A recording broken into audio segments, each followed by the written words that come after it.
Salam sejahtera untuk kita semua.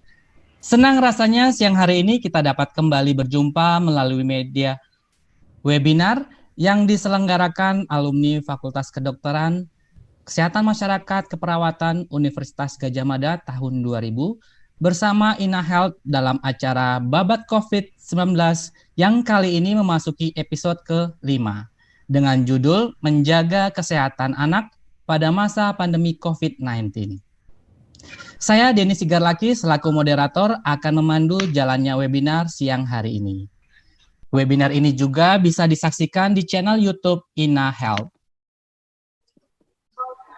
Siang hari ini telah hadir bersama kita dua spesialis anak yang luar biasa, Dr. Dewi Patriani, spesialis anak MSC, dan Dr. Lucia Nauli Simbolon, spesialis anak MSC. Episode kali ini terasa istimewa bagi kami, karena bersama kita telah hadir pula guru kami, Dr. Maineni Sitaresmi, PhD spesialis anak konsultan. Beliau adalah dosen bagian anak, subbagian pediatrik sosial dan tumbuh kembang di Rumah Sakit Dr. Sarjito Yogyakarta. Beliau merupakan wakil dekan bidang kerjasama, alumni dan pengabdian kepada masyarakat. Kepada Dr. Maineni kami persilakan dokter untuk menyampaikan kata sambutan. Dan kami banggakan seluruh alumni FK Angkatan 2000, terutama di sini ada Dokter, mohon maaf ini suaranya, ada Dokter Dewi, SPA, kemudian ada Dokter Lucy dan Dokter Denny, dan seluruh angkatan, ya, alumni Angkatan 2000 dan seluruh hadirin yang ikut di dalam seminar COVID ini. Pertama-tama mari kita panjatkan puji syukur kehadirat Allah bahwa kita semua alhamdulillah dalam keadaan sehat di tengah keprihatinan kita semua menghadapi COVID, ya. Jadi kira-kira sudah hampir 2 bulan kita stay at home. Kita ketahui kalau lihat berita bahwa sebagian besar penderita COVID dan juga yang meninggal adalah orang-orang tua, ya, yang dengan penyakit tensi, DM. Tetapi bukan berarti bahwa anak-anak kita tidak mempunyai risiko, ya. Baik anak-anak kita masih mempunyai risiko untuk terinfeksi penyakit COVID, dan yang lebih penting anak-anak kita masih juga mempunyai risiko terinfeksi oleh penyakit-penyakit yang lainnya. Karena saat ini dunia meskipun semuanya fokus pada COVID, bukan berarti penyakit-penyakit yang lain yang bisa mengancam anak-anak terabaikan. Seminar ini menjadi penting. Satu lagi bahwa karena kita semua disuruh stay at home, maka anak-anak itu juga membutuhkan perhatian supaya anak tidak menjadi bosan, dan bagaimana peran orang tua juga sangat penting supaya tetap bisa memberikan kebutuhan anak, termasuk salah satunya adalah stimulasi. Nah, ini kesempatan yang baik bagi kita, orang tua. Dengan adanya COVID ini kita bisa bersama-sama dengan anak-anak kita, bisa lebih memperhatikan pertumbuhan, perkembangan, dan kesehatan secara keseluruhan yang terkait dengan COVID, dan mudah-mudahan ilmu ini bermanfaat bagi kita semua. Begitu Dr. Denny, terima kasih, selamat mengikuti seminar online ini. Terima kasih, Assalamualaikum warahmatullahi wabarakatuh. Terima kasih banyak Dr. Maineni atas kesediaannya untuk memberikan wejangan bagi kami. Untuk selanjutnya, sebelum kita memulai pemaparan materi oleh pembicara, ada baiknya saya menyampaikan beberapa panduan bagi peserta. Semua akun peserta sudah diatur dalam posisi video off dan audio mute agar tidak mengganggu presentasi dari narasumber. Peserta diminta untuk menjawab pertanyaan pada link yang sudah diberikan oleh panitia pada awal dan akhir seminar yang akan dijadikan bahan evaluasi terhadap pelaksanaan seminar ini. Peserta dapat mengajukan pertanyaan melalui chat box, Zoom maupun YouTube dengan jumlah pertanyaan maksimal 2 dan menyebutkan narasumber yang dituju. Peserta dapat menuliskan pertanyaan sejak presentasi pembicara pertama, tetapi jawaban akan diberikan pada saat sesi diskusi. Moderator akan menyeleksi pertanyaan dari peserta agar tidak ada pertanyaan yang sama dan disesuaikan dengan waktu yang tersedia. Untuk menyingkat waktu, saya akan bacakan CV pembicara pertama, Dr. Dewi Patriadi, MSc Spesialis Anak. Beliau merupakan staf di bagian anak Rumah Sakit Umum Daerah Dr. Soekarjo, Kota Tasikmalaya. Kepada Dr. Dewi, kami berikan waktu 15 menit untuk menyampaikan materinya. Bismillahirrahmanirrahim. Assalamualaikum warahmatullahi wabarakatuh. Selamat sore Ibu Bapak sekalian. Ini pesertanya juga ternyata ada laki-laki ya. Saya senang sekali bahwa ternyata memang orang tua juga tidak hanya ibu yang berperan, tapi juga ayah. Pada kesempatan ini kami ingin sharing sedikit mengenai bagaimana cara kita menjaga kesehatan anak selama masa pandemi COVID-19 ini. Nah, sebagai pendahuluan bahwa COVID ini adalah penyakit saluran nafas yang disebabkan oleh novel coronavirus, yaitu virus corona yang baru dan dia tidak pernah diidentifikasi sebelumnya pernah ada pada manusia. Penyakitnya yang disebabkan oleh corona ini kita sebut sebagai coronavirus disease yang disingkat sebagai COVID. Gejala penyakit corona ini sulit sekali dibedakan dengan penyakit saluran nafas lainnya. Dan gejala yang paling sering adalah berupa batuk pilek yang sangat ringan namun ternyata sangat berbahaya jika gejala itu akhirnya menyerang paru, menyebabkan infeksi yang kita namakan dengan pneumonia. Ternyata proporsi kasus COVID pada anak ini yang saya dapatkan di Cina, Korea Selatan, dan Italia itu ternyata jauh lebih sedikit pada anak dibandingkan pada orang dewasa. Jumlah kasus di ketiga negara itu hanya sekitar 1% dari seluruh jumlah kasus corona yang menimpa di negara tersebut. Namun kita justru jangan menganggap sepele bahwa kita tidak beranggapan bahwa anak tidak dapat terkena. Anak juga masih dapat tertular oleh penyakit COVID ini. Dan beberapa laporan kasus ternyata menunjukkan bahwa gejala COVID pada anak sangat ringan, bahkan cenderung tidak bergejala. Artinya anak-anak dapat mengidap penyakit COVID ini tanpa bergejala sama sekali. Nah, ini justru kita tidak boleh menganggap remeh karena anak-anak sangat berpotensi sebagai karier, artinya pembawa atau spreader. Justru dia dapat menularkan atau menyebarkan penyakit ini kepada orang lain. Yang justru kita khawatirkan kalau dalam satu rumah ada lansia atau ada orang dewasa dengan penyakit kronis, itu bisa sangat berbahaya jika mengidap penyakit corona. Slide, Mas Dimas, slide. Oke, nah bagaimana caranya supaya kita tetap menjaga kesehatan anak selama masa pandemi ini dan mencegah penularan pada anak? Saya rangkum menjadi 4 bagian penting dan nanti kita akan jabarkan secara satu persatu. Yang pertama adalah nutrisi yang baik untuk menjaga daya tahan tubuh, kemudian aktivitas fisik serta istirahat yang cukup, menerapkan perilaku hidup bersih dan sehat, serta melakukan usaha pencegahan penularan infeksi. Selanjutnya, slide. Lalu apa yang kita lakukan untuk memberikan nutrisi pada anak selama masa pandemi? Pada intinya memang kita harus memberikan asupan nutrisi yang lengkap dan seimbang. Maksudnya lengkap dan seimbang itu artinya secara makronutrien harus terpenuhi, karbohidrat, protein dan lemaknya, serta mikronutrien juga tidak boleh kita lupakan. Mikronutrien yang diperlukan untuk anak yaitu adalah vitamin serta mineral. Yang kedua, jenis makanan yang harus diberikan itu berbeda dan bervariasi. Mengapa harus bervariasi? Supaya anak-anak tidak bosan, Bu. Ya karena kalau misalnya apalagi kalau kita lihat sekarang anak-anak sulit untuk keluar rumah, jadi mereka biasanya bosan dengan makanan rumah. Nah, menyiasatinya adalah dengan kita memberikan jenis makanan yang berbeda dan bervariasi. Misalnya karbohidrat yang tadinya nasi kita bisa ganti dengan singkong, dengan roti atau dengan mie.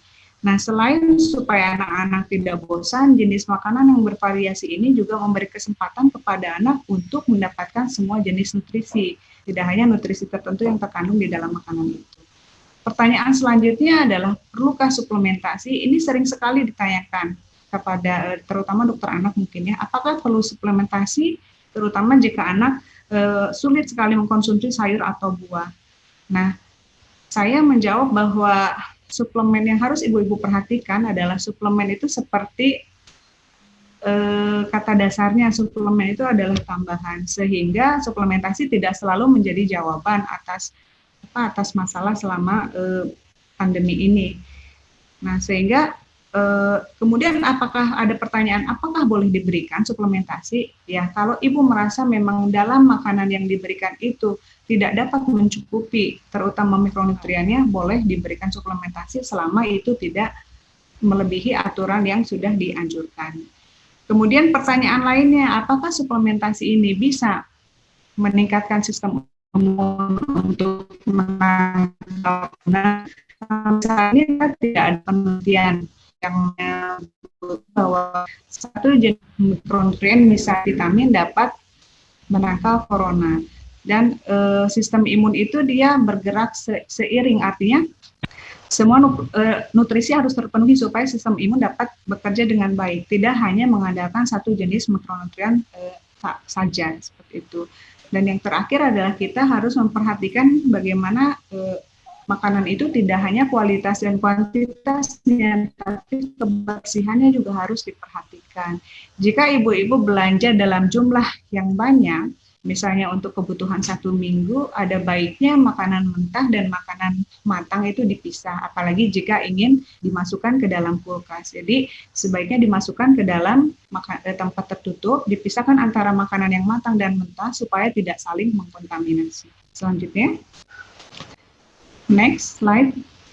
Ya, yang kedua adalah bagaimana kita mengajari anak untuk melakukan perilaku hidup bersih dan sehat. Yang pertama, sebagai orang tua kita harus mengajari anak untuk mencuci tangannya. Dan mencuci tangan ini juga harus diperhatikan bahwa caranya harus betul, serta durasinya juga harus cukup. Yang dimaksud dengan cara yang baik itu, yang betul itu adalah kita bisa menggunakan hand wash ya, atau mencuci tangan dengan menggunakan sabun dan air mengalir, atau menggunakan hand rub. Hand rub itu ibu bisa menggunakan cairan antiseptik dengan bahan yang berbasis alkohol. Itu yang cara yang baik betulnya. Yang kedua, durasinya juga harus tepat. Artinya kita tidak boleh terlalu singkat dalam melakukan cuci tangan. Kalau ibu-ibu melakukan hand wash yang tadi dengan sabun dan air, itu paling tidak durasinya 40-60 detik. Sedangkan kalau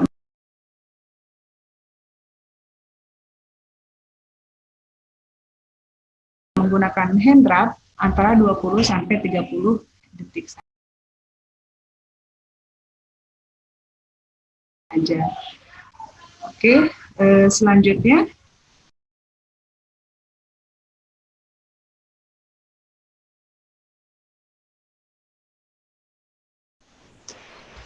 untuk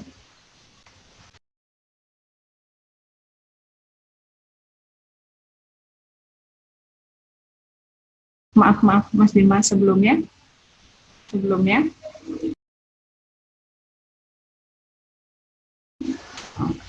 yang di bawahnya satu lagi. Oke, yang selanjutnya adalah mengajari anak untuk menerapkan etika batuk dan bersin. Mungkin ini bisa kita terapkan atau bisa kita ajarkan pada anak yang lebih besar. Caranya adalah setiap kali anak itu bersin, anak disarankan untuk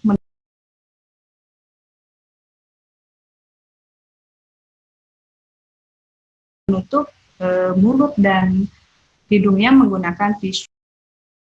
Selanjutnya tisunya dibuang dan anak harus selalu cuci tangan setiap kali setelah batuk atau bersin. Dan selanjutnya adalah menjaga kebersihan mainan anak yang ada di rumah. Nah, untuk melakukan menjaga kebersihan ini, ibu-ibu bisa melakukan pencucian yang berkala pada mainan anak, bisa menggunakan cairan desinfeksi yang berbasis alkohol atau klorin. Dan yang keempat, melakukan desinfeksi permukaan benda-benda di rumah, terutama yang sering disentuh, misalnya meja, kemudian gagang pintu, handphone, dan lain-lain. Dan sama, karena corona itu takut terhadap alkohol serta klorin. Jadi yang disarankan desinfeksi yang dilakukan adalah menggunakan bahan yang berbasis alkohol atau klorin. Selanjutnya.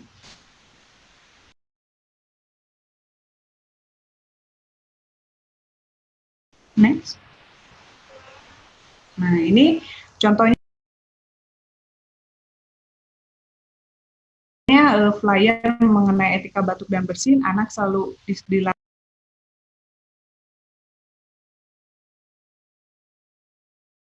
disuruh untuk menutup mulut dan hidungnya setiap kali bersin menggunakan tisu.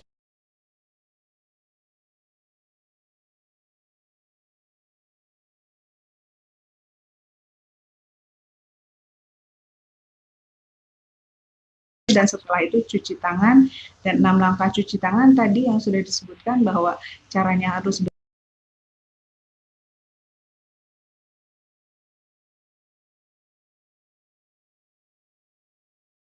betul serta durasinya juga harus cukup. Selanjutnya,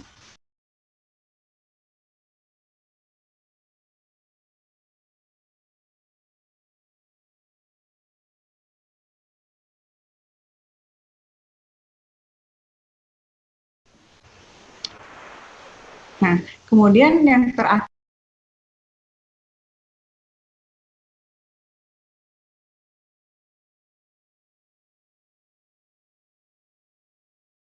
adalah bagaimana kita melakukan usaha untuk mencegah penularan COVID pada si anak. Selanjutnya masih next. Nah, yang pertama adalah kita harus memastikan anak supaya tetap ada di rumah. Kita bersyukur bahwa sejak pertengahan Maret kita sudah lakukan school from home, jadi anak-anak bisa berada tetap di rumah sehingga terjaga tidak berkeliaran di luar rumah. Yang selanjutnya adalah menghindari pemakaian bersama alat makan dan alat mandi, terutama jika di rumah itu ada seseorang yang baru saja bepergian dari daerah yang zona merah atau daerah dengan transmisi lokal. Yang selanjutnya adalah physical distancing atau menghindari kontak fisik. Jadi anak-anak sebisa mungkin tidak dibiarkan bermain di luar rumah. Kalaupun misalnya anak-anak harus kontak dengan tetangganya, misalnya karena merasa bosan, paling tidak jangan sampai berkerumun, artinya cukup 2-3 orang anak yang main, tapi tidak boleh terlalu banyak. Yang selanjutnya, untuk mencegah penularan COVID itu adalah anak-anak menggunakan masker jika harus keluar rumah. Jadi yang menggunakan masker itu tidak hanya orang dewasa, anak-anak pun harus menggunakan masker. Mungkin pada anak-anak di atas 2 tahun, anak-anak sudah bisa disuruh untuk menggunakan masker. Yang harus ibu-ibu perhatikan adalah bahwa ukuran masker, kemudian cara pemakaiannya itu harus benar, menutup hidung dan mulut, kemudian juga harus rapat sehingga fungsi maskernya menjadi efektif. Pada anak-anak yang misalnya belum bisa dipakaikan masker, misalnya bayi, kita harus yakinkan bahwa orang-orang di sekitarnya itu menggunakan masker. Ya, misalnya anaknya masih bayi, kita harus pastikan ibunya, pengasuhnya itu memakai masker jika harus keluar rumah. Dan selanjutnya, jika mungkin menghindari menggunakan transportasi umum jika harus bepergian keluar rumah dan menghindari tempat yang ramai. Selanjutnya, next. Nah, ini cara memakai masker yang benar. Jadi masker harus menutup hidung, mulut, dan dagu. Pastikan bahwa si masker ini rapat, artinya sampai rapat ke pipi supaya tidak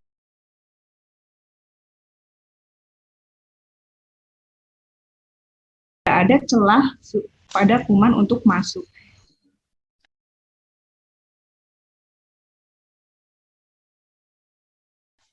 Jadi ukuran masker juga harus cukup, artinya jangan terlalu kecil atau terlalu lebar sehingga membuat anak tidak nyaman, dan juga harus rapat sehingga fungsi masker menjadi efektif. Selanjutnya,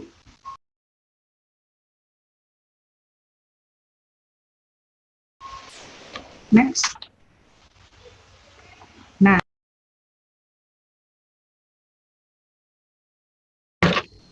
itu tadi mungkin secara singkat mengenai bagaimana apa yang harus kita lakukan pada anak selama masa pandemi. Kemudian pasti ada pertanyaan mengenai bolehkah kita membawa anak ke rumah sakit, bolehkah kita membawa anak ke tempat praktekan. Ini sering sekali menjadi pertanyaan, apalagi anak-anak yang misalnya rutin kontrol untuk penyakit tertentu. Nah, berdasarkan rekomendasi IDAI, selama pandemi COVID-19 ini, ibu-ibu disarankan untuk tidak membawa anak ke rumah sakit kecuali terjadi keadaan gawat darurat. Misalnya yang disebutkan 8 poin di atas, yaitu misalnya sesak nafas atau biru pada bibir. Kemudian ada diare yang terus-menerus atau muntah yang menyebabkan anak menjadi kurang cairan. Nah, keadaan gawat darurat itu adalah nyeri perut yang hebat sehingga anak sangat kesakitan dan terjadi perdarahan terus-menerus pada si anak, misalnya pada anak yang mengalami kelainan darah. Keadaan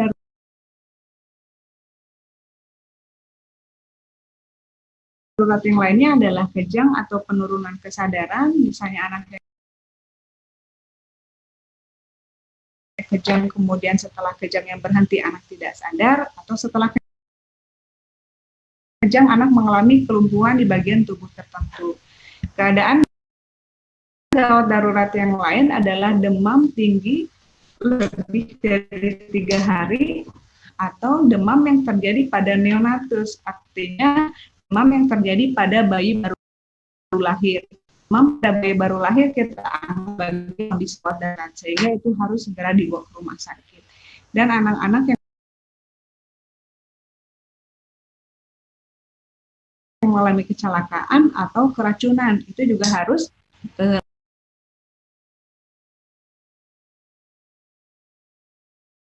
langsung dibawa ke rumah sakit. Bagaimana kalau misalnya anak itu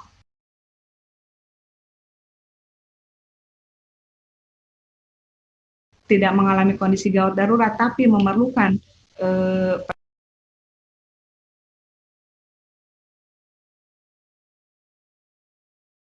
penanganan dari dokter, misalnya anak-anak yang mengkonsumsi obat-obatan secara rutin setiap bulan, kita harapkan pasien-pasien ini menghubungi terlebih dahulu rumah sakit atau klinik yang akan dituju. Jadi sekarang biasanya sudah ada link tertentu supaya anak itu atau orang tua pasien bisa menghubungi rumah sakit terlebih dahulu, melakukan janji temu, sehingga durasi atau waktu di rumah sakit tidak terlalu lama dan anak tidak terlalu lama berada di rumah sakit. Selanjutnya, nah, yang terakhir adalah kita juga, tadi kita membicarakan mengenai kesehatan fisik atau jasmani. Nah, apa yang kita lakukan pada anak-anak supaya anak-anak juga tetap sehat secara mental selama masa pandemi ini. Banyak sekali orang tua yang WA saya, anak-anaknya itu banyak sekali yang tidak mau makan. Terus mereka meminta saya meresepkan suplemen tertentu. Ternyata setelah ditanyakan kenapa tidak mau makannya, ternyata kebanyakan anak-anak bosan. Ada yang ingin sekolah, ada yang ingin kembali panahan, jadi mereka mogok makan. Jadi ternyata kesehatan mental pada anak selama masa pandemi ini juga harus menjadi perhatian khusus. Pada anak-anak yang sudah lebih besar, kita bisa memberikan informasi mengenai COVID ini secara pasti, artinya mereka sudah bisa diajarkan. Dan mulailah kita untuk membicarakan mengenai pandemi ini, karena mau tidak mau mereka pasti sudah mendengar sesuatu. Dan kita sebagai orang tua menanyakan terlebih dahulu sejauh mana mereka memahami mengenai penyakit ini. Dan kita harus memberikan informasi secara jujur yang harus kita sesuaikan dengan usia mereka. Jadi tidak menakut-nakuti,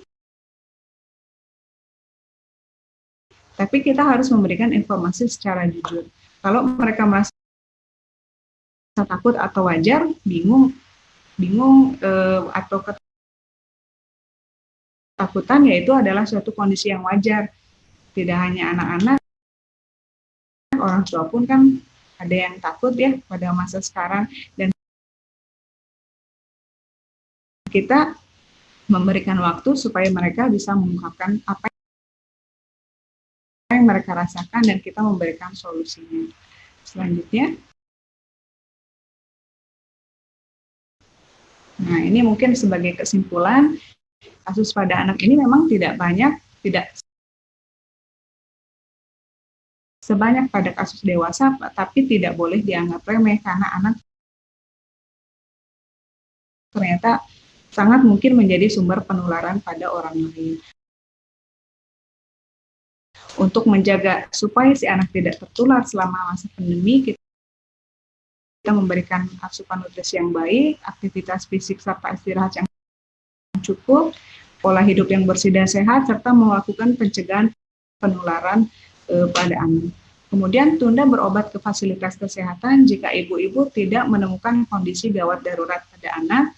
Dan selanjutnya untuk melakukan menjaga anak-anak tetap sehat secara mental, kita juga harus memberikan informasi tentang COVID yang sesuai dengan keadaan. Mungkin itu yang bisa saya sampaikan. Mungkin nanti kita lanjutkan di sesi diskusi. Assalamualaikum warahmatullahi wabarakatuh.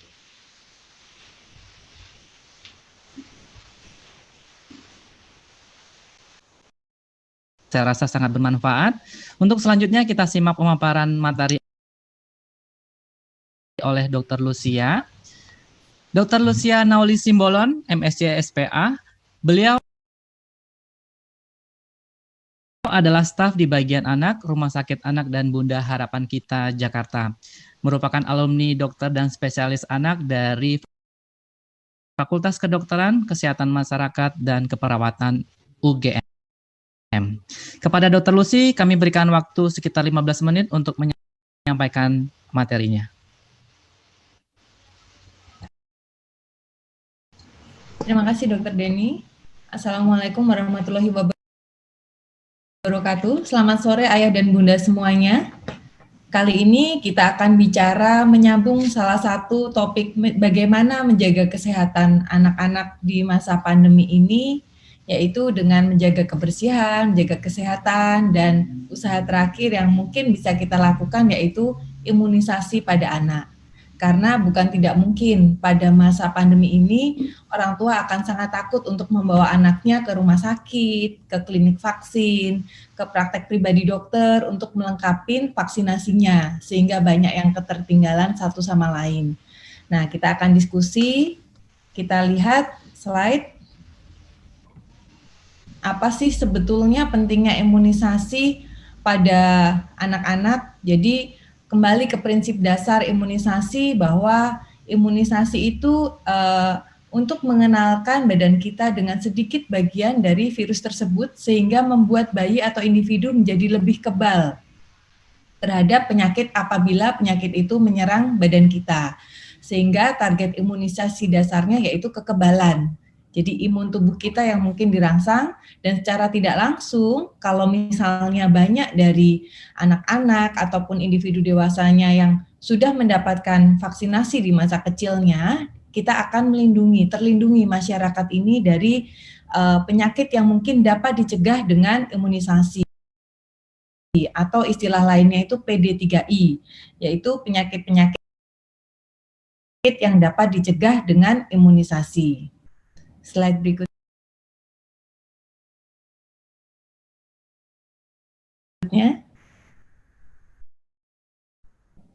Jadi, mengapa imunisasi itu penting sih bagi bayi dan anak? Kembali,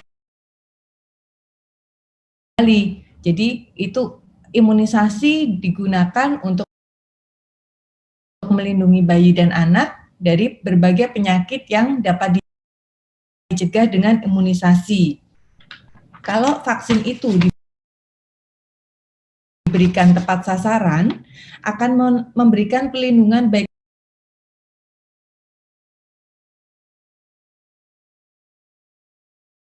sebagian maupun secara keseluruhan terhadap sasaran penyakit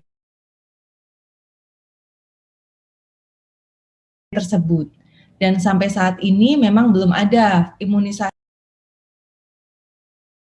yang ditemukan untuk mencegah infeksi COVID-19 yang sedang pandemi saat ini. Kita doakan semoga WHO segera merealisasikan adanya vaksin COVID ini sehingga kita pun dapat melaksanakan imunisasi COVID dan lebih kebal apabila ada novel COVID seperti ini.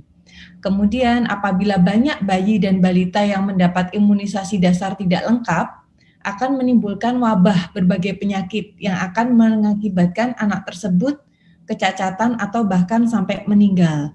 Jadi kalau seperti ini kondisinya kan pandemi nih, jadi pelayanan imunisasi pun juga akan terganggu, sehingga angka-angka penyakit yang kecacatannya serius ataupun akibat fatalnya serius akan meningkat.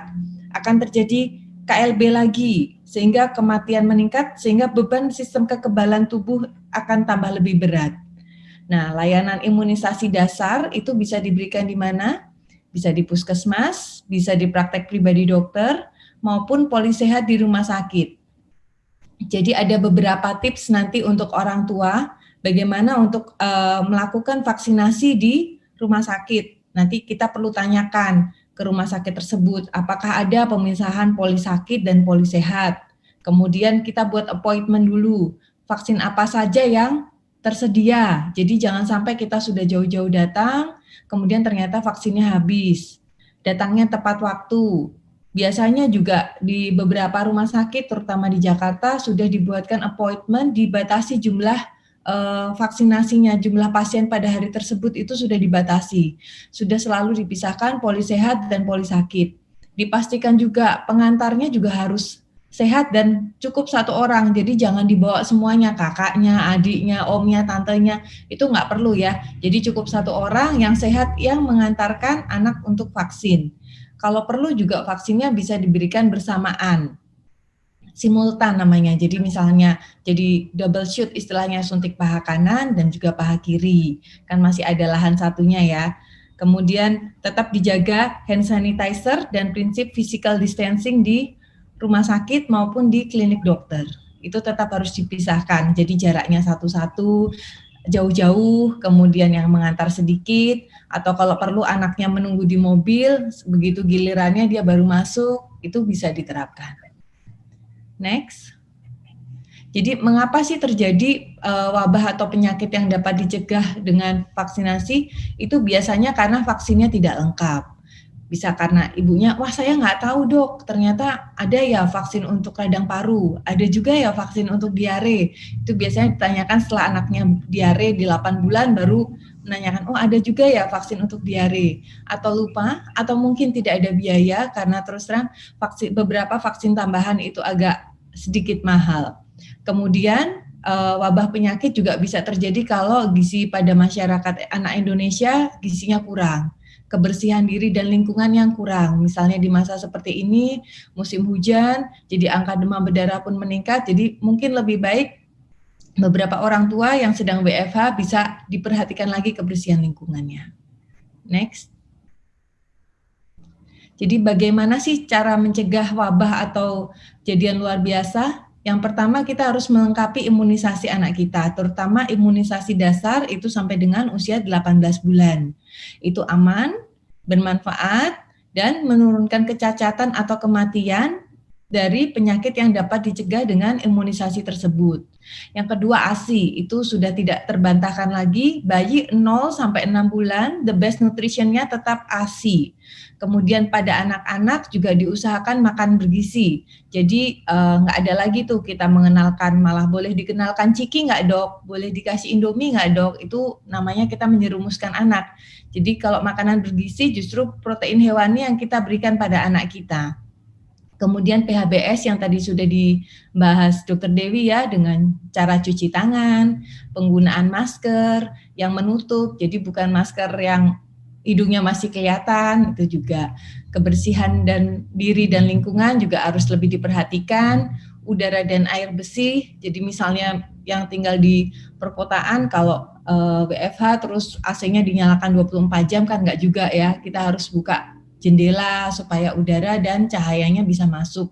Dan juga kalau ada orang sakitnya mungkin diisolasi dulu. Next-nya. Jadi ini jadwal imunisasi anak usia 0 sampai dengan 18 tahun menurut rekomendasi Ikatan Dokter Anak Indonesia pada tahun 2017. Ini yang terbarunya, boleh Bapak dan Ibu cermati bahwa memang di sini pun banyak yang diberikan secara simultan. Simultan artinya berbarengan. Biasanya kalau orang tua datang di awal, cuman mau 1 suntik aja dok, 1 suntik aja, jadi next-nya bulan depan. Pada masa pandemi ini, supaya juga anak tidak terlalu sering ke rumah sakit, boleh diberikan simultan kanan dan kiri. Jadi itu tidak ada efek harmful-nya ya, mungkin anaknya memang akan sedikit sakit karena dapat 2 suntikan. Next-nya. Ini lengkapi imunisasi sesuai rekomendasi IDAI dan Permenkes untuk mencegah KLB atau wabah PD3I.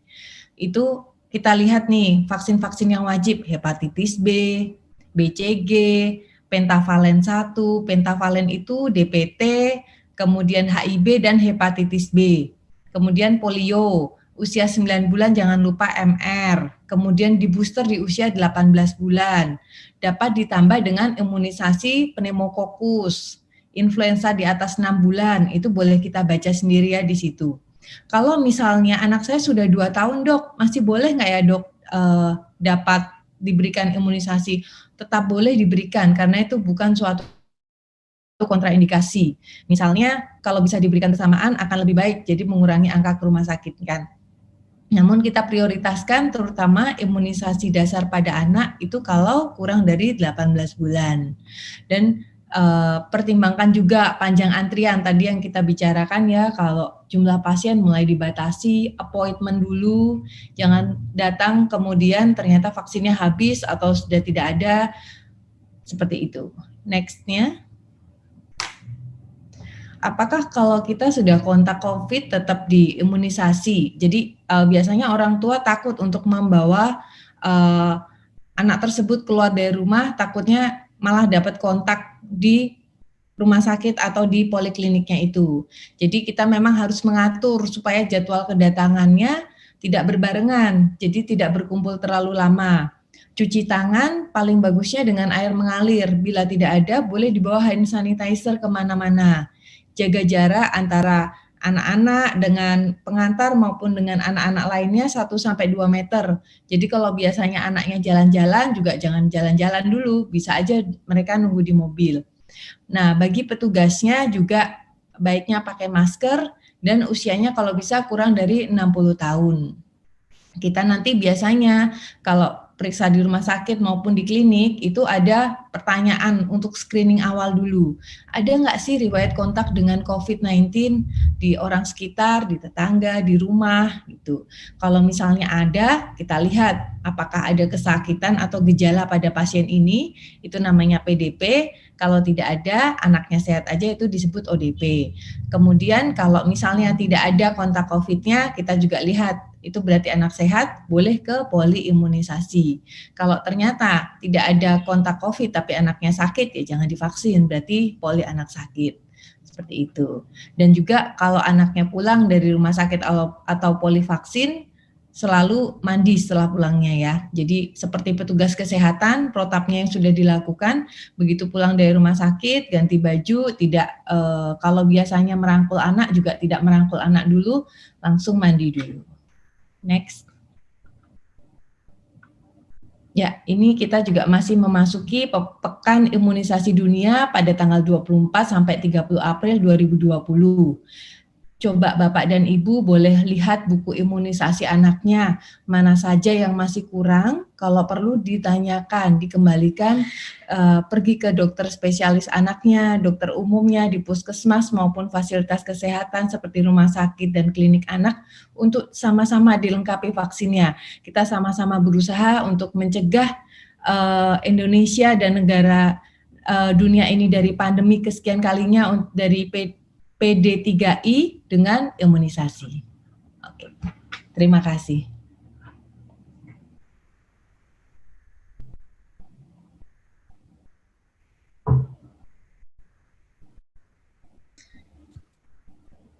Ya, terima kasih Dokter Lucia atas pemaparannya yang sangat luar biasa. Eh, untuk saatnya kita berdiskusi menjawab pertanyaan para peserta ya, Dokter Dewi, Dokter Lucia. Ini sudah banyak pertanyaan yang masuk melalui chat box. Oke, saya mulai dari Ibu Nanda. Untuk Dokter Dewi, bagaimana kita bisa tahu anak kita butuh suplementasi atau tidak, Dok? Apa jenis suplementasi yang bisa diberikan? Kemudian vitamin C, bagaimana, Dok? Silakan, Dokter Dewi. Oke, terima kasih Bu Nanda atas pertanyaannya. Ini adalah pertanyaan yang memang sangat sering diajukan oleh orang tua. Bagaimana cara kita membedakan anak ini membutuhkan suplementasi atau tidak? Sebetulnya kalau saya suka kembalikan pertanyaan ini adalah ke ibunya. Bagaimana ibu menilai pola makan si anak? Kalau misalnya ibu yakin bahwa pola makan si anak itu sudah mencukupi kebutuhan makronutrien dan makronutrien, itu sebetulnya tidak perlu lagi diberikan suplementasi. Tapi kalau misalnya ibu tidak yakin, suplementasi juga bukan bukan sesuatu yang membahayakan, jadi boleh-boleh saja diberikan, tapi tidak boleh kadarnya berlebihan. Kemudian jenis suplemen apa yang harus diberikan? Seperti tadi saya bilang bahwa sistem imun itu tidak hanya ditunjang oleh satu jenis mikronutrien tertentu. Nah, yang sekarang memang sedang in adalah vitamin C, mungkin zinc, vitamin D, vitamin A ya, dalam perannya dalam menangkal corona. Tapi pada intinya sebetulnya tidak ada suplementasi khusus yang kita haruskan atau kita wajibkan pada anak selama masa pandemi ini. Karena pada intinya semua suplementasi itu semua mikronutrien berperan dalam sistem imun si anak. Kalau saya sarankan lebih baik ibu memberikan suplementasi yang memang dia tidak hanya satu jenis suplemen saja, tapi memiliki beberapa jenis mikronutrien, misalnya yang mengandung vitamin C, vitamin E, zinc sekaligus dalam satu kemasan. Nah, vitamin C ini, pertanyaan terakhir mengenai vitamin C, sebetulnya kebutuhan anak dalam harian untuk vitamin C itu kadarnya ternyata sangat sedikit, hanya 20-50 mg per harinya. Jadi kalau misalnya ibu ingin memberikan suplemen, itu harus melihat kebutuhan si anaknya. Jadi kalau misalnya memberikan suplementasi pun jangan berlebihan. Salah satunya untuk vitamin C ini diberikan antara 20-50 mg itu sudah cukup. Tapi kalau misalnya ibu ingin memberikan lebih, asalkan kadarnya tidak lebih dari 400 mg sehari pada anak ya Bu. Kalau dewasa kan mungkin kalau merek-merek tertentu ada yang mencapai 1000 mg, tapi kalau pada anak tidak boleh melebihi 400 mg per harinya. Seperti itu. Mungkin begitu Dr. Denny. Iya, Dr. Dewi. Kemudian dari Lina Nur. Maaf bertanya, apakah makanan yang kita beli melalui GoFood bisa menularkan virus corona pada anak-anak kita? Dr. Dewi? Oke. Ini pertanyaannya agak susah ya. Memang ini juga sering menjadi keraguan ketika kita akhirnya keluar rumah takut beli, tapi kalau misalnya kita pesan GoFood juga takut ada virusnya, katanya seperti itu. Jadi yang perlu kita pastikan adalah sebetulnya kan kemasannya bersih atau tidak. Jadi Bu Lina ya tadi. Jadi kalau misalnya Ibu sangat takut sekali mengenai memesan pada GoFood ini, Ibu bisa melakukan dulu desinfeksi. Sebetulnya kalau sekarang GoFood jauh lebih ini ya, lebih aman. Jadi dia terkemas biasanya dilapisi plastik terlebih dahulu. Kalau Ibu agak khawatir, Ibu bisa melakukan desinfeksi terlebih dahulu terhadap pembungkusnya, terhadap wrappingnya. Ibu bisa melakukan desinfeksi dengan bahan berbasis alkohol, kemudian Ibu buka, dan selama makanannya itu dimasak dengan matang, insya Allah memang virus corona sudah mati dalam suhu yang tinggi, seperti itu. Iya, jelas ya Ibu ya. Ini agak sulit pertanyaan Dr. Dewi ya. Satu lagi, dari Ibu Risa Lestari, jika seseorang bisa terjangkit COVID-19 tanpa gejala, ciri seperti apakah yang paling khas, yang paling bisa dikenali untuk mengetahui seseorang terjangkit COVID-19? Susah nih kayaknya Dr. Dewi. Iya, ini agak susah. Sampai saat ini yang kita ketahui bahwa corona ini gejalanya sangat bervariasi. Ternyata ada yang sama sekali tidak ada gejalanya sampai gejalanya sangat berat. Ternyata ada juga yang ternyata melibatkan sistem di luar saluran nafas. Nah, pertanyaan ini agak bagus ya, Bu Risa ya. Jadi yang harus kita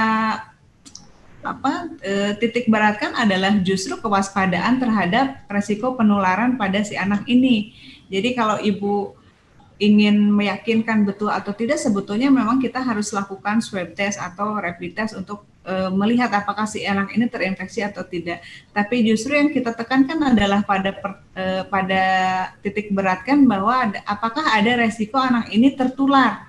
Misalnya anak ini pernah kontak dengan penderita COVID-19 sebelumnya, atau apakah anak ini pernah dibawa orang tuanya atau nenek kakeknya ke daerah yang zona merah kalau yang sudah di Jakarta misalnya, ataukah kalau misalnya anak ini pernah diajak ke daerah dari transmisi lokal. Nah, itu yang harus kita waspadai ya. Jadi begitu ada 3 pertanyaan ini Ibu Risa jawab, anaknya misalnya pernah kontak, kemudian anaknya ini pernah diajak bepergian ke daerah transmisi lokal atau habis bepergian daerah zona merah, itu harus segera dilakukan isolasi mandiri supaya kita bisa memantau apakah si anak ini di kemudian hari ada gejala yang menunjukkan ke arah COVID atau tidak. Tapi karena anak ini agak susah juga dibedakan apakah ini dia menderita sakit atau tidak, yang kita pentingkan justru adalah pada pertanyaan tadi, Bu.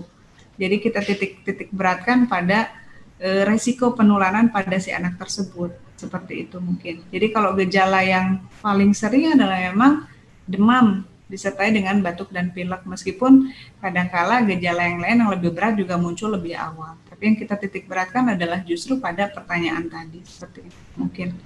Oke, mudah-mudahan menjawab pertanyaannya Ibu Risa. Selanjutnya untuk Dr. Lucia. Dokter, anak saya tertunda vaksin 2 tahunnya, flu booster, tifoid, dan hepatitis A. Sudah 2 bulan. Karena saya di zona merah masih agak takut walaupun polisehat sudah dipisah. Kira-kira bisa sampai kapan ditunda ya, Dok? Ya, terima kasih Ibu. Jadi untuk seperti yang tadi dikatakan ya Bu, sudah betul Ibu menanyakan untuk pemisahan polisehat dengan polisakit, terutama di zona merah. Cuman yang namanya vaksin hepatitis A, vaksin tifoid, juga vaksin influenza yang juga penting karena influenza itu selalu berganti-ganti virusnya, itu baiknya tetap diberikan. Ini mungkin bisa kalau Ibu mau bisa simultan diberikannya, jadi mungkin paha kanan dan paha kiri, seperti itu. Jangan lupa untuk nanyakan dulu Bu ke rumah sakitnya atau ke polivaksinnya. Ketersediaan vaksin, terutama vaksin influenza ini paling agak susah ya, gitu. Karena hepatitis A juga penting Bu, karena dia bisa diberikan di usia 2 tahun. Namanya anak ya, kita kan makan mungkin jajan di luar, untuk saat ini sih mungkin tidak ya Bu, dia karena kita di rumah aja kan ya. Tapi kalau suatu saat kita jajan di luar nih, kita makan sendoknya, kita yakin Bu makan di restoran sendoknya bersih atau enggak, karena penularan hepatitis A kan itu dari yang kita makan. Nah, untuk mencegahnya dapat diberikan vaksin hepatitis A di usia 2 tahun, boleh tetap diberikan. Enggak apa-apa sih, datang saja ke rumah sakit selama anak kita sehat, pakai masker, cuci tangan, kemudian pulang dari rumah sakit ataupun pulang dari praktek dokternya, silakan mandi. Oke, begitu ya Ibu. Ini juga menyambung pertanyaan dari Ibu Insani Utami, Dr. Lucy. Apakah imunisasi influenza bisa mengurangi atau membuat kebal kita? Apakah karena hal tersebut kebal kita terhadap COVID-19 ya maksudnya? Apakah karena hal tersebut harga imunisasi influenza sekarang harganya meningkat? Aduh, Bu Insani, kalau harga kita nggak tahu terus terang Bu, karena kita user ya. Jadi untuk vaksin influenza ini dapat meningkatkan kekebalan tubuh terhadap influenza, bukan terhadap COVID-19. Karena seperti yang tadi kita bicarakan, vaksin COVID-19 ini belum ditemukan. Kita doakan saja semoga WHO segera menemukan sehingga kita dapat menggunakan vaksin tersebut yang tentunya sudah diuji kepada manusia. Kalau kekebalan terhadap influenza pasti sudah dibuktikan karena vaksin influenza kan akan diulang tuh Bu setiap tahunnya. Jadi misalnya kalau saya patokin saja Bu, bulannya bulan apa, sehingga Ibu akan mengingat setiap tahunnya akan lebih mudah kalau karena vaksin influenza kan diberikan tiap tahun. Seperti itu. Namun tidak bisa untuk mencegah influenza meningkatkan kekebalan tubuh terhadap COVID-19. Itu dua jenis virus yang berbeda ya. Ya. Satu lagi Dr. Lucia. Anak saya saat ini usia 16 bulan. Bulan Februari lalu dijadwalkan untuk vaksin varicella. Apakah bisa dipending dulu, Dok? Kalau iya, sampai kapan, Dok? Ya. Terima kasih. Ibu, vaksin varicella baiknya kan diberikan sejak usia 1 tahun ya. 1 tahun ke atas sudah dapat diberikan. Sementara saat ini anak ibu usianya 16 bulan. Jadi, kalaupun ibu mau tunda sampai kapan, vaksin varicella sih tidak ada batas waktunya ya. Misalnya seperti vaksin rotavirus kan dia paling lama di usia 7,5 bulan tuh. Sudah nggak boleh diberikan lagi. Kalau vaksin varicella sih masih dapat diberikan. Namun jangan salah, di masa cuaca tidak menentu seperti saat ini pun banyak kasus-kasus akibat virus-virus yang disebabkan oleh virus varicella. Jadi banyak kejadian cacar air, demam berdarah kan juga meningkat juga. Kalaupun ibu mau memberikan vaksin varicella boleh, kan saat ini ibu bisa berikan vaksin varicella, atau kalaupun ibu mau mundurkan nih, taruhlah 2 bulan lagi jadi 18 bulan, bisa bersama dengan booster untuk DPT-nya, seperti itu. Booster DPT-nya, tapi jangan lupa pilih yang IPV, jadi pilih yang aseluler karena vaksin varicella kan vaksin yang hidup. Oke, cukup jelas sepertinya ya Bu penjelasan dari Dr. Lucia. Ini saya coba pertanyaan dari channel YouTube. Dr. Dewi, anak saya usia 7,5 tahun, 5 tahun, dan 3 tahun. Ini sebut merek ya. Apakah Imbos boleh dikonsumsi oleh anak-anak setiap hari? Ya, jadi terpaksa menyebutkan merek ini Dr. Dewi. Oke. Ibu siapa pertanyaannya? Ibu Salma. Ibu Salma. Oke, Ibu Salma, terima kasih pertanyaannya. Kalau saya boleh sebut merek juga, dan ini harus sebutkan karena Imbus ini isinya adalah Echinacea. Echinacea ini adalah salah satu jenis imunomodulator, yaitu salah satu suplemen yang diberikan untuk menaikkan sistem imun. Ya, seperti itu. Jadi apakah boleh diberikan? Ya, Ibu boleh-boleh saja. Tapi penggunaannya pun kalau tidak salah ini ada batasnya. Jadi selama Ibu boleh berikan selama 3 minggu, setelah itu kemudian Ibu harus stop dulu. Seperti itu. Jadi tidak boleh diberikan setiap hari. Nah, ya. Jadi diberikan setiap hari selama 2 minggu, kemudian setelah itu harus di stop dulu. Karena kalau misalnya saya saran kan kalau saya ibu ingin memberikan suplemen, yang lebih baik memang suplementasi yang terdiri dari beberapa komposisi mikronutrien, tidak hanya satu mikronutrien saja, seperti itu. Ya. Selanjutnya, Dr. Dewi, untuk pasien anak-anak dengan asma, apakah boleh dinebulisasi di rumah atau ada saran yang lain? Ini dari Ibu Desi Kurniawati. Nebulisasi di rumah ya? Ya, di rumah. Terima kasih pertanyaannya.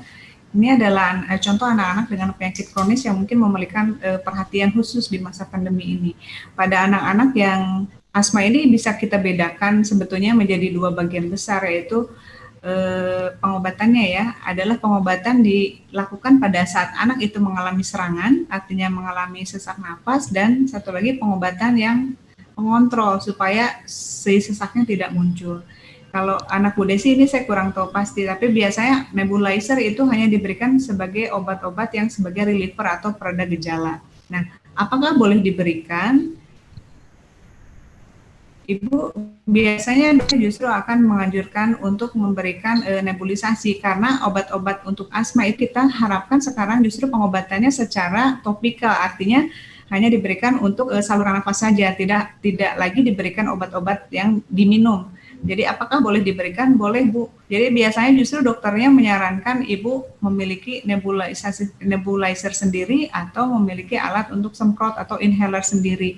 Jadi kalau anak Bu Desi mengalami gejala asma, Ibu boleh melakukan nebulisasi selama 2 kali sebanyak 2 kali dalam selang waktu sekitar 15 menit.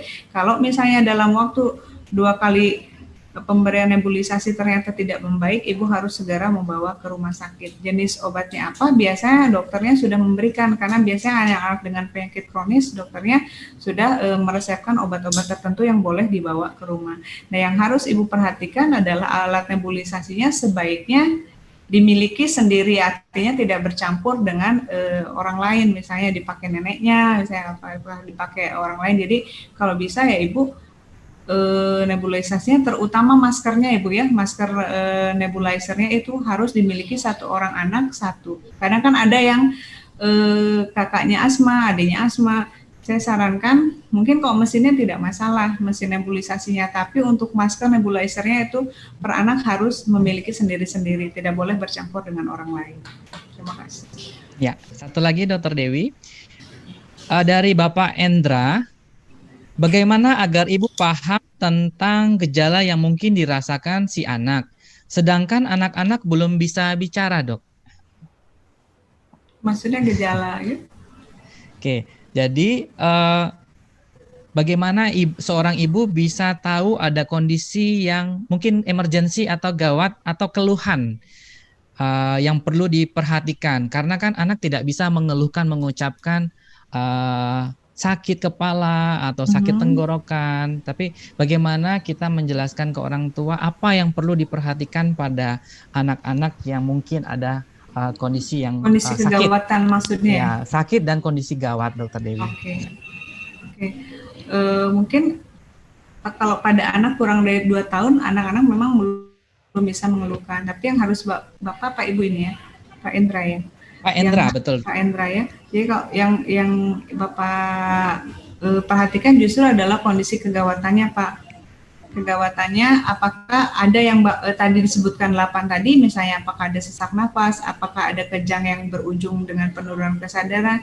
Tapi kalau misalnya Bapak tidak menemukan tanda kegawatan, Bapak hanya menemukan gejala misalnya batuk pilek atau misalnya anaknya rewel, pegang perut. Nah, sampai saat ini kan sebagian besar rumah sakit, terutama rumah sakit swasta itu sudah membuka konsultasi online, bahkan langsung dengan dokter spesialisnya. Jadi kalau misalnya Bapak bingung apakah anak ini gejalanya apa, anak ini sakitnya apa, selama tidak mengalami kondisi gawat darurat, Bapak bisa konsultasikan secara online apa yang Bapak temukan pada anak tersebut.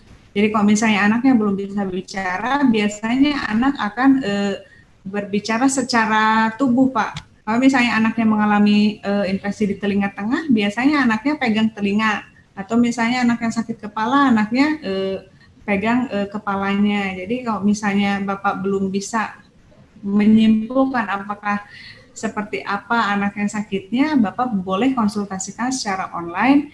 Ini dok, dari misalnya dari gejalanya seperti ini, anak-anak saya sakitnya sebetulnya apa, perlu seperti apa pengobatannya. Selama tidak ada tanda kegawatan, Bapak boleh konsultasi secara online seperti itu mungkin. Jadi kalau tidak bisa ya agak bingung ya dikonsultasikan saja secara online. Bahkan kalau saya sekarang konsultasi online, kadang saya suruh video aja anaknya. Ya. Misalnya ini nggak jelas anaknya, pegang telinga terus, coba Bapak ini apakah di video ternyata apakah ada keluar cairan dari telinga atau tanda sakit telinganya seperti apa, itu Bapak boleh video kemudian dikirimkan langsung secara online ke dokternya. Terima kasih. Ya gitu ya Bapak Endra, mudah-mudahan puas dengan jawaban Dokter Dewi. Untuk Dokter Lucia, dari Tami, anak saya 1 tahun habis vaksin pneumokokus. Sehari setelahnya muncul demam dan bintil-bintil merah di badan, lengan, dan tungkai. Saya ragu apakah memang itu efek PCV atau bukan. Sementara anak saya memang memiliki riwayat dermatitis atopik. Kemudian karena anak saya demam, apakah perlu screening COVID-19 atau tidak ya dok? Ya. Terima kasih Bu Tami. Jadi ini habis booster yang keempat ya harusnya ya Bu ya, di usia 1 tahun untuk PCV-nya, kemudian setelahnya demam. Kalau pasien tersebut habis booster PCV kemudian demam, itu memang terjadi pada 30% pasien ya. post pneumococcus dia bisa terjadi demam. Namun perlu dilihat apakah ada terjadi demam juga tidak ya waktu dia PCV yang sebelum-sebelumnya di usia 2, 4 maupun 6 bulan. Itu dilihat riwayatnya. Kemudian idealnya sih hanya demam saja ya, tidak sampai bintil-bintil merah di tungkai. Nah, untuk bintil-bintil merah di tungkai mungkin agak susah kalau tidak diperiksakan ataupun difoto saja mungkin karena harus diraba ya kalau kelainan kulit itu hampir sebagian besarnya itu diraba. Apakah dia merupakan viral exanthem atau kejadian dia memang mau sakit nih anaknya, kebetulan saja dia divaksin pneumokokus, jadi seperti kejadian yang bersamaan, istilahnya seperti itu. Jadi bukan karena pneumokokusnya kemudian demam, tapi kalau dia demam disertai bintil-bintil, mungkin dia dua kejadian yang bersamaan aja, seperti itu. Untuk perlu tidaknya dites COVID-19, kita kembalikan lagi. Ada nggak sih kontak COVID-19 ataukah ibu berada di zona merah? Itu dilihat lagi. Kalau misalnya ada, ya mungkin sebaiknya boleh dites ya. Cuman perlu diingat Bu, untuk rapid test saat ini, kalau hasilnya negatif, jangan terus senang. Kalau memang negatif kan kita mesti ulang lagi nih, betul-betul negatif atau memang false positif istilahnya ya, jadi negatif yang palsu nih. Itu atau kalaupun positif harus dilanjutkan dengan swab. Oke, saya pikir cukup lengkap penjelasan dari Dr. Lucia. Dari Mauren Santosa, Dokter, untuk imunisasi BCG hanya 1 kali pada anak. Pada masa pandemi ini, apa boleh ditunda hingga maksimal usia anak 3 bulan? Atau tetap toleransi keterlambatan imunisasi hanya 14 hari? Ya, terima kasih Bu Mauren. Jadi BCG ini salah satu vaksin dasar yang dapat diberikan sejak bayi lahir sampai dengan usia 2 bulan. Jadi idealnya tetap diberikan sampai maksimal usia 2 bulan ya Bu. Karena kalau sudah di atas 2 bulan justru nanti lebih repot karena bayinya akan dites dulu apakah dia sudah dapat terinfeksi TBC belum dari luar. Jadi malah harus dites mantuk lagi, jadi disuntik lagi anaknya, jadi double-double suntikannya. Kalau sekarang usia anak ibu memang masih kurang dari 2 bulan, ini kan termasuk vaksin dasar. Lebih baik ibu bawa ke fasilitas kesehatan dengan prinsip-prinsip tadi ya Bu, physical distancing, mandi setelah dari fasilitas kesehatan untuk mendapatkan vaksin BCG.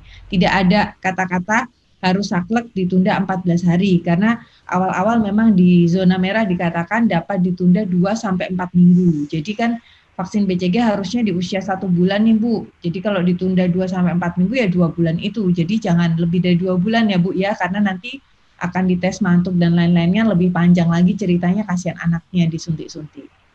Oke, terima kasih Dr. Lucia, sepertinya jelas. Dr. Dewi, halo Dok, apakah dokter pernah mengetahui vitamin honeybee pollen dan propolis? Ini merek lagi. Apakah aman anak 2 tahun? Terima kasih. Terima kasih. Oke,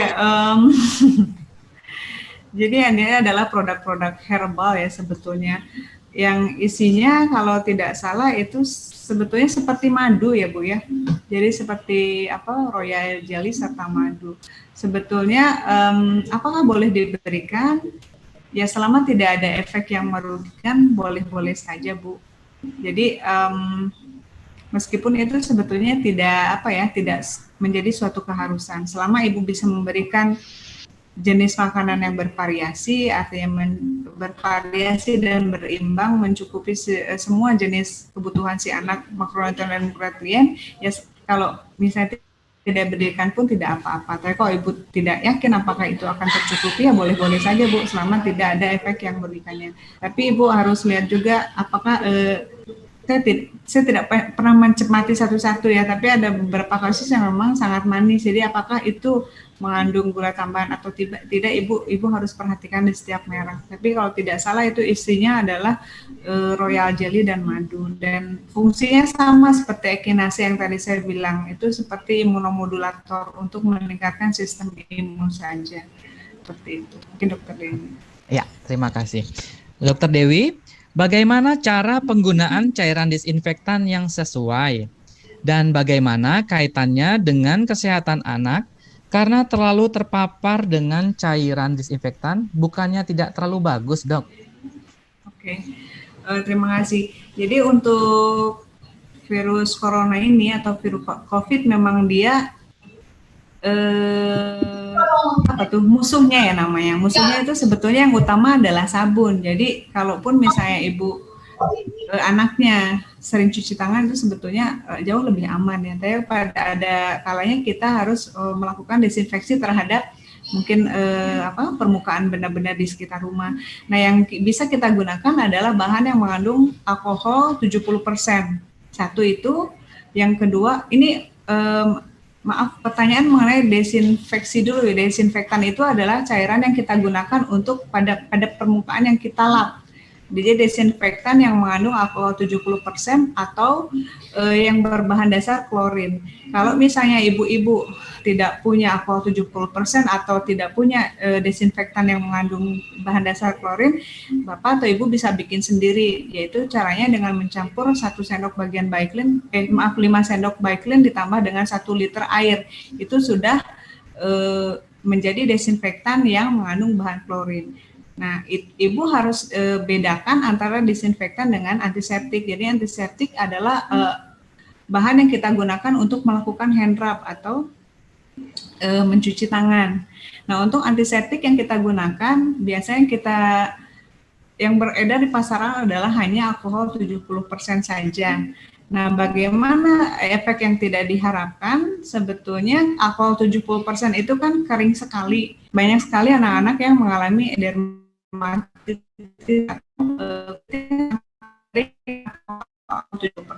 Jadi kalau misalnya ibu ingin memilih, pilihlah cairan antiseptik berbahan alkohol 70% dan sudah ditambah dengan pelembab atau emoliennya.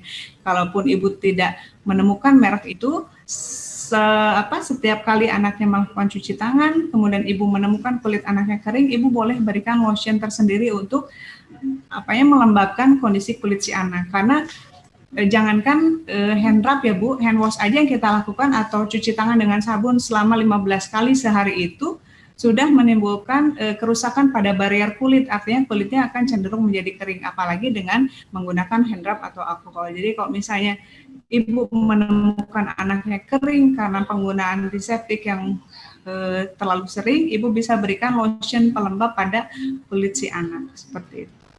Oke. Saya pikir sudah cukup lengkap penjelasan Dr. Dewi. Gejala COVID-19 jelas pada seseorang, tapi bisa tanpa gejala pada orang lain, dokter. Jadi maksudnya untuk orang tertentu, si A dia gejalanya bisa jelas sekali, tapi pada anak lain atau orang lain gejalanya tidak jelas atau tanpa gejala. Kenapa bisa begitu, dokter? Oke. Prinsipnya pada penyakit infeksi itu kita tergantung satu dari kuman, virulensi dari kuman, artinya ganas atau tidaknya kuman. Yang kedua adalah dari lingkungan. Yang terakhir ada dari kondisi pasiennya sendiri, ya. Jadi kalau misalnya virulensi si virus ini corona mungkin cenderung sama pada setiap orangnya, artinya jumlah yang masuk kemudian virulensi corona itu kan satu sama lain sama.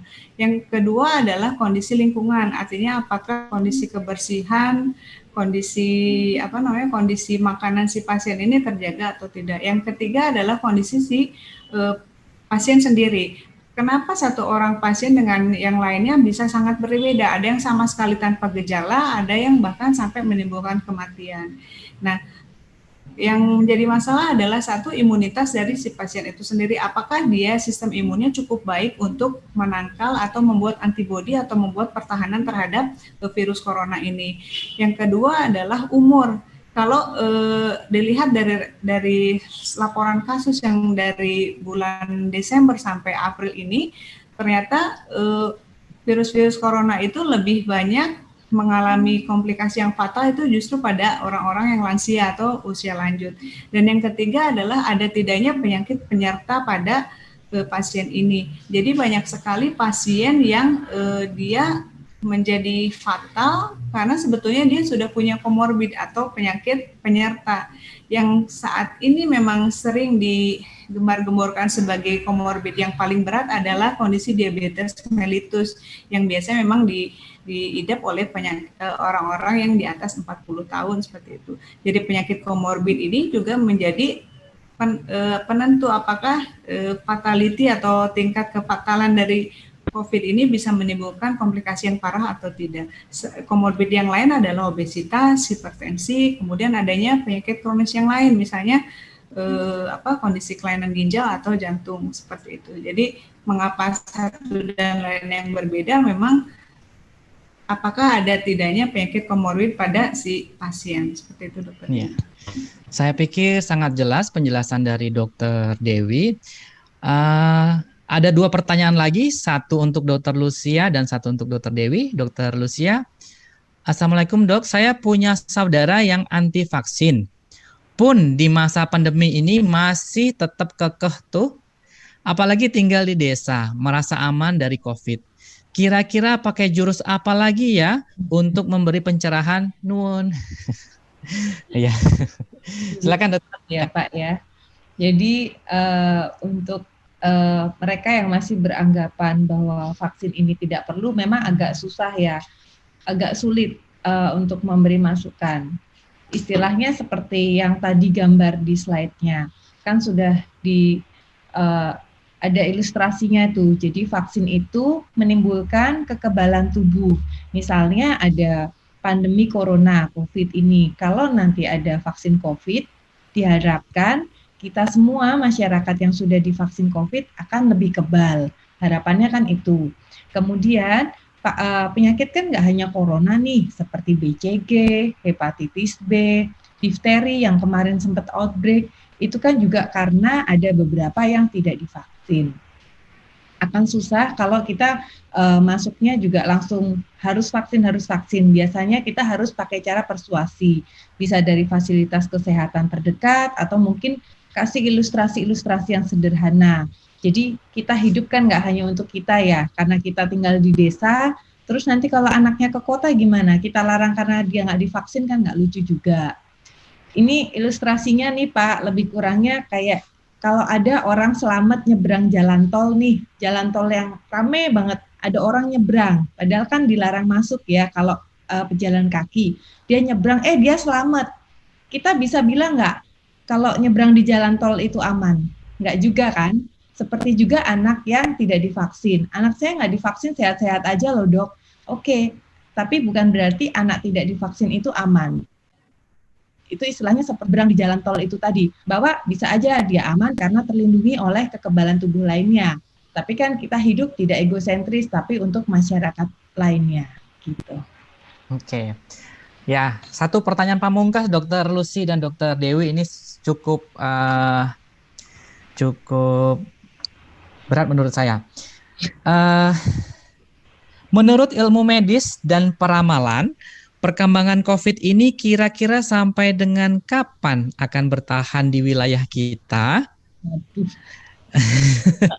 Dan menurut ilmu medis, apakah preventif yang paling efektif untuk mempercepat penurunan bahkan sampai dengan tidak ada lagi kasus COVID-19 ini di wilayah kita?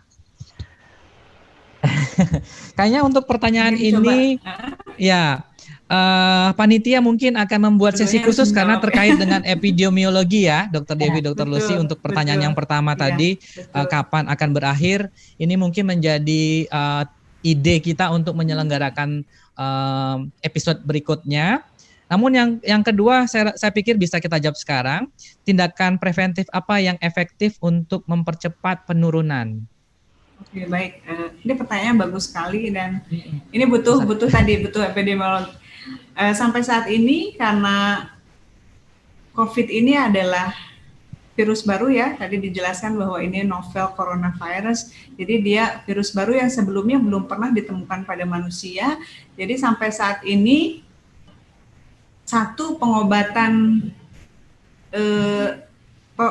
utamanya sebetulnya belum ketemu, harusnya obatnya apa itu belum ketemu sampai sekarang. Yang pertama itu.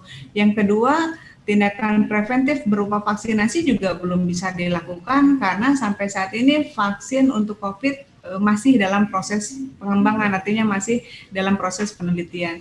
Jadi yang paling utama menurut saya adalah tetap mencegah penularan, artinya kita memutus rantai penularan itu dengan dengan physical distancing, kemudian cuci tangan dengan baik, dan tidak melakukan kegiatan yang tidak perlu di luar. Mungkin Dr. Lucy ingin menambahkan? Ya, mungkin lebih kurang sama ya. Untuk memutus rantai penularan, nomor 1 physical distancing. Oleh karena itu beberapa zona merah di Indonesia kan sudah ditetapkan untuk melakukan PSBB besar-besaran, dilarang mudik, kemudian juga tidak bersentuhan tangan. Memang sedikit tidak lazim ya kalau Lebaran kita nggak mengunjungi orang tua ataupun mengucapkan salam dengan berpelukan atau tidak berjabat tangan. Namun hal-hal yang tidak lazim ini mungkin baiknya kita adaptasi dulu untuk sementara waktu supaya angka penularan dan kita dapat memutus rantai penularan COVID-19 ini. Selain tentu saja dengan perilaku hidup bersih sehat, lengkapi vaksin, itu ikhtiar kita sebagai manusia ya. Oke. Ya, satu lagi Dokter Lucy ketinggalan ini, ada pertanyaan dari Bapak Marsahid. Kurang lengkap mungkin pertanyaannya nih Pak Marsahid. Kapan harus memberi vaksin pentabio bagi bayi? Ya. Oke. Ya. Terima kasih Pak Marsaid. Untuk vaksin pentabio itu kan vaksin wajib. Jadi salah satu imunisasi dasar itu bisa diberikan di usia 2 bulan, kemudian 3 bulan, dan juga 4 bulan. Jangan lupa untuk diulang di usia 18 bulan untuk boosternya, untuk penguatnya. Itu di usia-usia tersebut. Bapak boleh searching atau googling di tadi ada tabel hijau rekomendasi imunisasi menurut Ikatan Dokter Anak Indonesia yang terbaru tahun 2017 ya Pak ya. Kalau bisa itu di print atau download aplikasi Primaku ya Pak ya. Itu yang direkomendasikan, yang dibuat oleh Ikatan Dokter Anak Indonesia. Bapak boleh lihat tabel vaksinnya di situ. Bapak bisa lihat kurva pertumbuhan anaknya di situ sudah sesuai atau belum. Apalagi zaman sekarang di rumah aja kan modalnya kuota internet, pasti bisa ya untuk download aplikasi Primaku, jadi bisa mengecek kesehatan anaknya dari rumah. Ya, saya pikir cukup jelas penjelasan dari Dokter Lucia. Bapak, Ibu, dan para peserta webinar, tidak terasa sudah 1 jam kita mengudara bersama menikmati diskusi siang hari ini. Semoga pemaparan materi dan diskusi kita memberikan banyak manfaat bagi ayah bunda dan peserta webinar. Jangan lupa untuk mengikuti webinar selanjutnya pada hari Jumat 1 Mei 2020 pada pukul 16 dengan judul Menjaga Kesehatan Kehamilan Selama Masa Pandemi COVID-19 bersama pembicara kita, dokter spesialis obgyn yang sangat kondang di Yogyakarta, yaitu Dr. Eugenius POY, spesialis obgyn konsultan, dan Dr. Miftahul Hadi Zainuddin SPOG,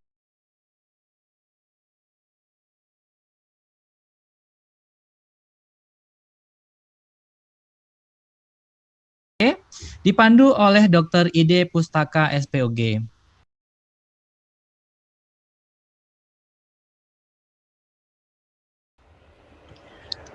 Kami sampaikan juga bahwa kami masih membuka donasi masker kain bagi mereka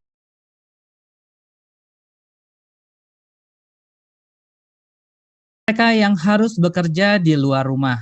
Donasi dapat disampaikan melalui rekening mandiri atas nama Safitri Sitaruk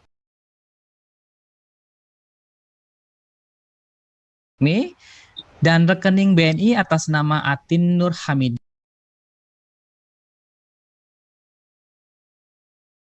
Dan dapat menghubungi narah hubung kami Dr. Atin dan Dr. Safitri. Ya.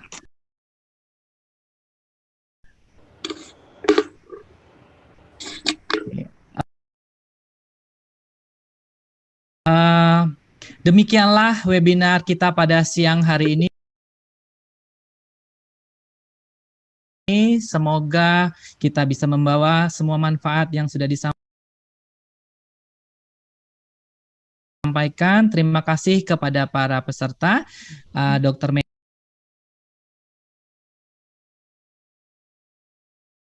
ini. Jangan lupa untuk ikuti Babat Covid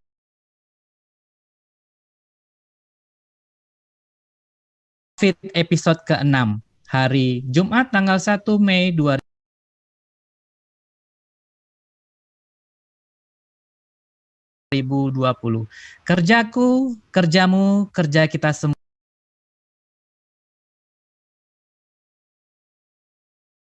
Terima kasih Dr. Dewi Patriani, Dr. Luciana Uli Simbolon.